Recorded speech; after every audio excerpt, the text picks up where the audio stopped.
Here we are going to be covering how to simplify square roots. We have perfect square numbers like 2 squared is 4, 3 squared is 9, 4 squared is 16, 5 squared is 25, etc.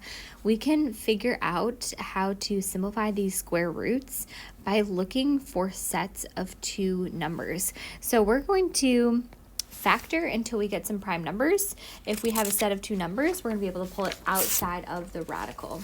So for instance, we can start factoring 45. We can say 45 is 5 times 9.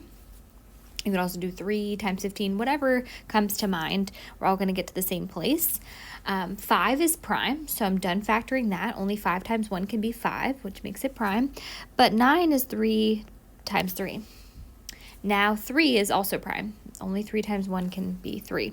So we have a set of 2 numbers that goes outside the square root, and whatever's left would go inside. We would multiply together if we had multiple pairs, like if we had 2 sets of 3s and 2 sets of 2s, we'd take that 3 times 2 and have a 6 outside. Similarly, if we had a 5 and a 7 left over, we'd multiply those together and they would both go under the radical. 5 times 7 is 35.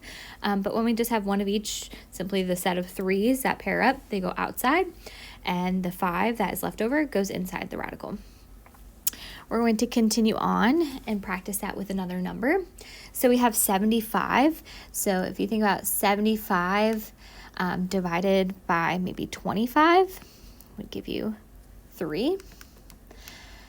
And 25 can be broken down further as 5 times 5 versus 3 is prime. Only 3 times 1 can be 3. So we have it down to primes. It's 5 times 5 times 3. Well, there are a set of 5s. Any pair would get multiplied out front. So if there are more than one pair, we'd multiply them together, but we just have a set of 5 right there. That 5 goes out front, and we have a 3 left under the radical. Now, 108, I don't really have anything in mind to multiply to be that 108, so maybe I'll just divide it by 2 since it's even. So 108 is 2 times 54. I can divide 54 by 2 again, since it's even, or you might be thinking about other factors, which we would all get to the same spot, but it is 2 times 27. 27, I can break down. 27 is 9 times 3, and 9 can be broken down to be 3 times 3. So now I'm to where I have all prime numbers. I'd have 2 times 2 times 3 times 3 times 3 would all get us back to that 108. I have sets of 2s. That's going to pair up and go up front. And I have sets of 3s. So out front, I'm going to have 2 times 3, which will give me a 6. And then what I have left over is just a 3. So that would go under the radical. Again, if I had a 3 and a 7 left over, I would do 3 times 7. I'd have a 21 left under the radical. So we'd multiply anything together that was a pair, and it would go out front.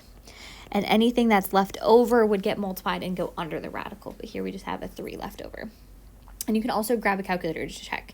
You can do the square root of 108, see what that is as a decimal, and compare it to 6 radical 3, and they should be the same decimal value.